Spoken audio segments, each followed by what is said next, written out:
አሁን የደረሰን ዜና አለ። የአሜሪካ መንግስት ለኢትዮጵያውያን ስደተኞች ሲሰጥ የነበረውን ህጋዊ ከለላ ማንሳቱ ተነገረ። በኢትዮጵያውያን ዘንድ ከፍተኛ ስጋት ተፈጥሯል።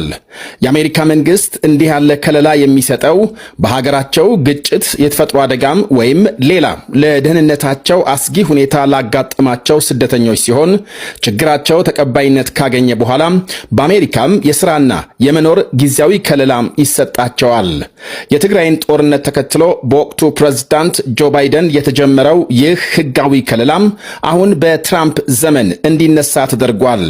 የህጋዊ ከለላው መነሳት በተለይ ከፖለቲካና ከሌሎች ጉዳዮች ጋር በተገናኘ ከሀገራቸው ሸሽተው አሜሪካ ለነበሩ ኢትዮጵያውያን ትልቅ ስጋት መፍጠሩ ይነገራል።